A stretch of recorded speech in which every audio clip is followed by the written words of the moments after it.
주의하시기 바랍니다.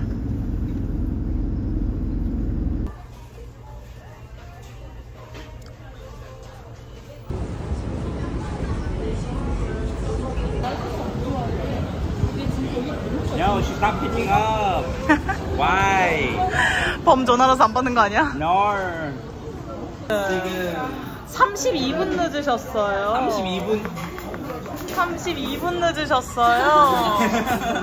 10분 아니죠. 5분 아니죠. 32분 늦으셨어요. 여름아 가라. 더위야 가라. 이 냉동일 앞에서는 낮게 열심히 하지. 반대세요 아주머니. 반대세요. 어떠세요? 너무 맛있어. 결국 어머 쇼맨십까지. 어머 쇼맨십까지. 어머 화끈한 진주 목걸이에 그 쇼맨십을 보여주다. 보이는데?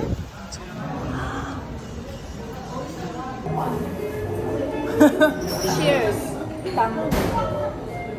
땅. 오, 따뜻하고. 그거. 맛있어? 맛있.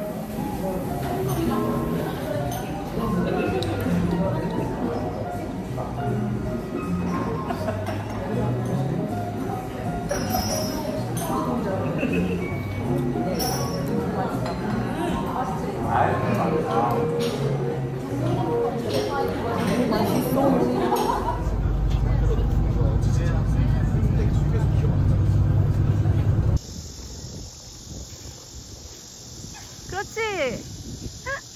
잘한다. 예. 안 부끄럽나 쟤? 오 마이 마이. 한국 현대미술의 동시대성. 잠 온다는데? 아니요, 교양이 너무 쌓이는 것 같아요. 어쩌세요. 지금 벌써 잠 오시면. 제가 뭔가 요즘 되게 고민하고 있는 거를 전시로 보여줬던 것 같아서. 맞아. 네. 저는 되게 문제의식을 좀 갖고 봤습니다. 네. 저에게 영감을 준 전시였어요. 오, 예쁘다. 난 노란색이야. 주황색 아니야? 걔나 만족스러워하는 그. 오케이. 나 이거 찍자.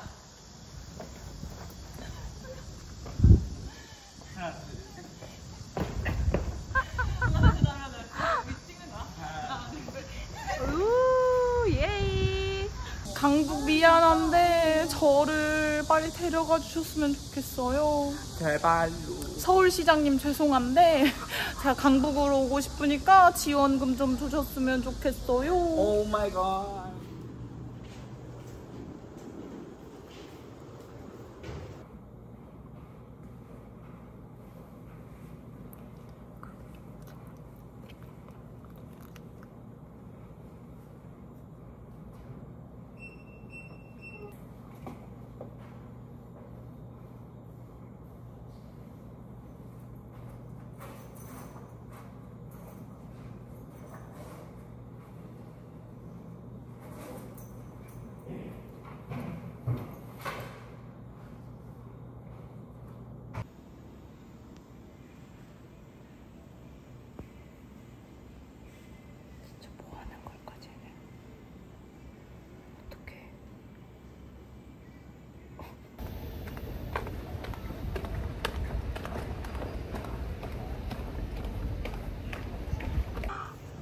여기가 실내네.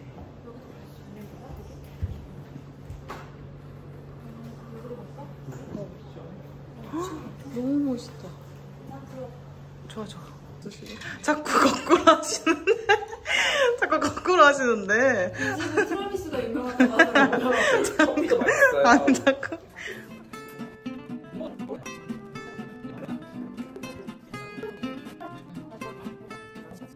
꽤나 여름을 즐길 줄 아는 아이들이군. 와우 와우. Yes, yes. Okay. 가.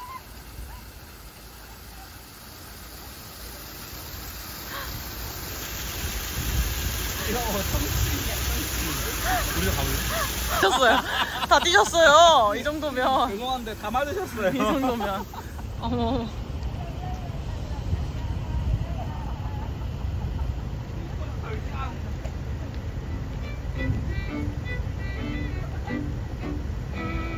미술관도 갔다 왔고 미술관을 종종 찾아가는 사람으로서 이 책을 의미 있게 읽었기 때문에 소개해 보려고 하는데요. 나는 메트로폴리탄 미술관의 경비원입니다 라는 책이거든요. 미술관에서 경비하시는 분의 이야기예요. 이 책이 지금 인기가 정말 많거든요. 근데 왜 이 책이 이렇게 인기가 많은가? 요즘은 이 사람이 어떤 학교를 나왔느냐, 어떤 직장을 다니느냐로 사람을 판단하는 기준이 됐잖아요. 솔직하게 말해서 경비원이라는 직업이 현대사회에서 각광받지 못하는 직업이잖아요. 초등학생들이 너 뭐 되고 싶니? 했을 때 경비원이요 라고 하는 사람은 없잖아요. 근데 분명히 이 세상에 경비원을 하고 있는 사람들이 있단 말이죠. 내가 꿈꾸지 않았지만 살다 보니 어느새 경비를 하고 있는 나 자신, 어느새 내가 생각하지도 않았던 직업을 가진 나 자신, 그런 곳에서 종사할 사람들이 훨씬 많을 거라고 생각하는데 그런 생각들이 공감을 불러일으킨 건 아닐까? 하는 생각이 좀 들었어요. 요즘 무슨 책이 유행하는지 또 그 책이 왜 유명한지 알면서 읽으면 더 재밌는 독서 생활이 될 수 있으니까요. 다시 한번 읽어보면 좋을 것 같습니다. 이 책의 첫 시작은 미술관에 대해서 얘기를 해요. 미술관이 가지고 있는 공간에 대한 아름다움, 예술품들에 대한 감상으로 시작하거든요. 왜 경비원을 하게 됐는지에 대한 이유는 가족이 엮여져 있습니다. 사실 작가는 공부를 되게 잘하는 사람이었대요. 좋은 대학교에 가서 뉴요커라는 잡지사에서 일을 했었는데 자기보다도 더 공부도 잘하고 더 멋진 직장을 가졌던 형이 있었대요. 근데 그 형이 젊은 나이에 암에 걸려버린 거예요. 형을 바라보면서 삶의 고민을 봤대요.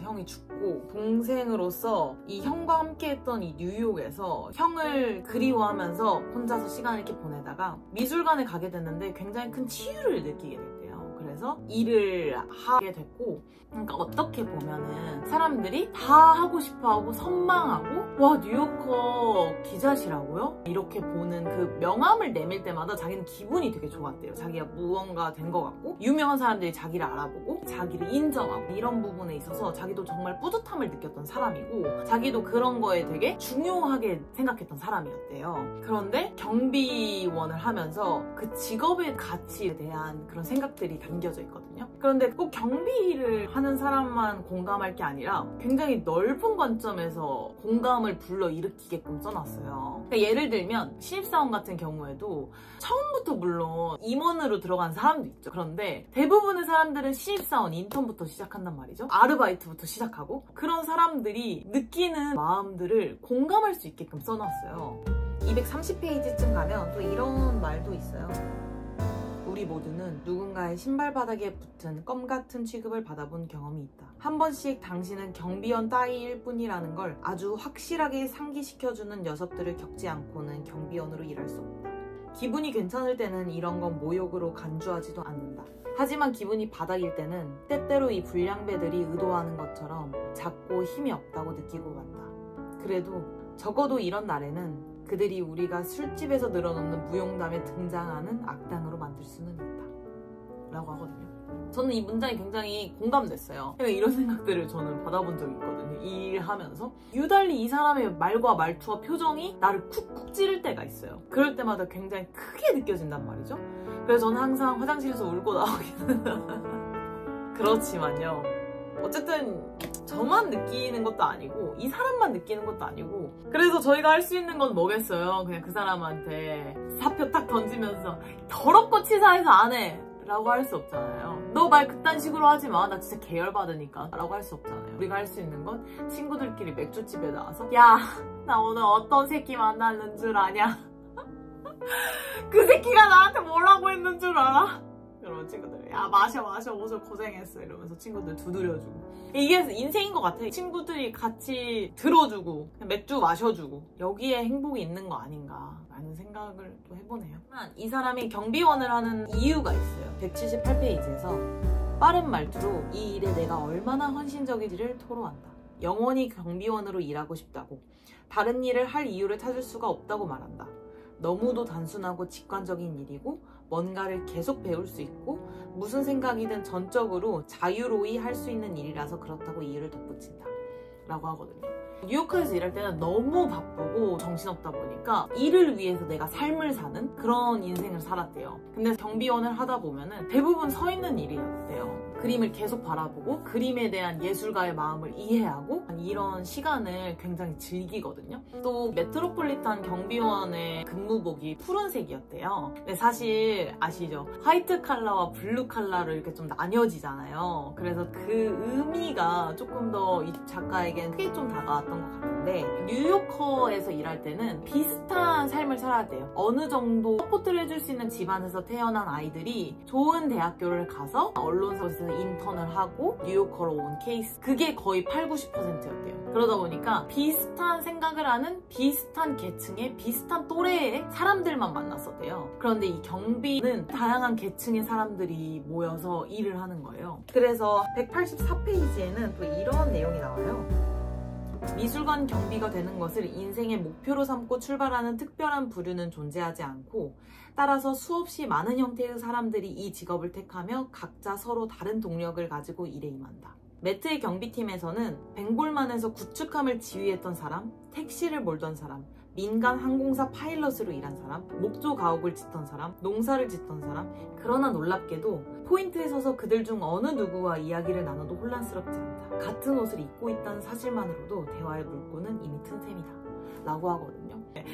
저도 약간 이런 직업을 좀 존중하고 이런 직업에 대한 그런 생각이 조금 더 깊어진 것 같아요. 사실 이 경비원으로 너무너무 만족을 하고 한 10년을 일했대요. 그런데 작가가 경비원을 그만두게 되는데요. 그 이유는 자녀가 태어나면서부터 생각이 좀 바뀝니다.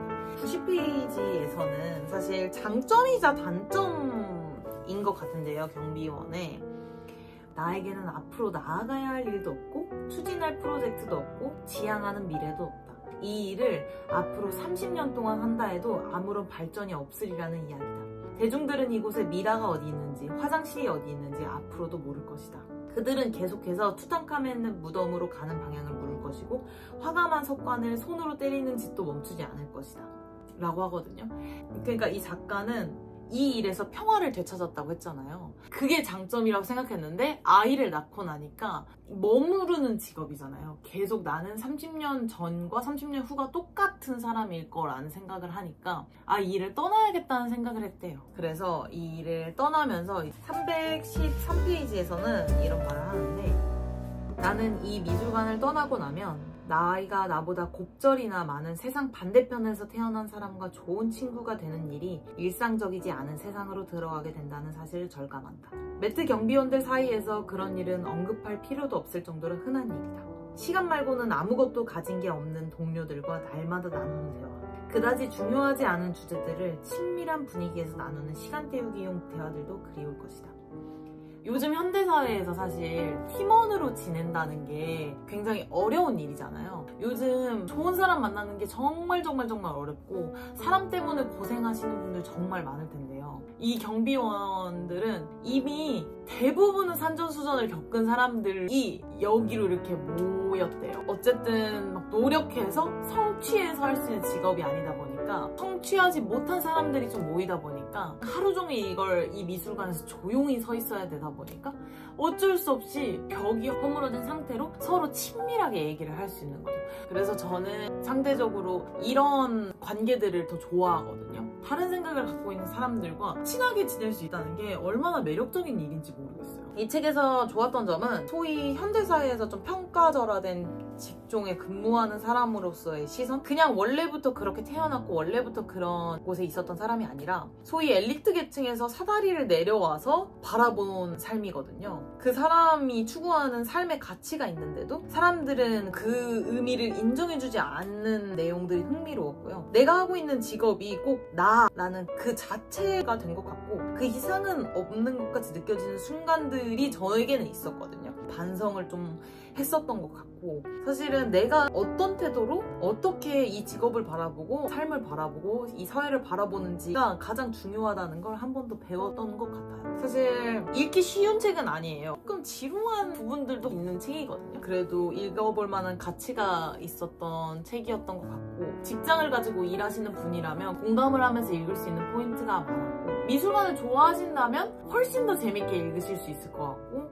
이 책의 영어 제목은 세상의 모든 아름다움이거든요. 이거를 메트로폴리탄 미술관의 경비원입니다로 번역을 한 게 한국 사회에서 더 잘 팔릴 수 있게 만든 제목이라고 생각해요. 직업이 귀천이라는 인식이 미국보다 한국이 더 강하다는 걸 출판사는 알았던 거 아닐까요? 그래서 저는 이 책을 같이 읽어보면 확실히 더 의미 있게 바라볼 수 있는 부분들이 많은 것 같고 추천드려 볼게요. 저는 오늘 여기까지 이 책을 리뷰해 볼 거고요. 다음에는 어떤 책으로 돌아올지 알려주세요. 감사합니다. 안녕.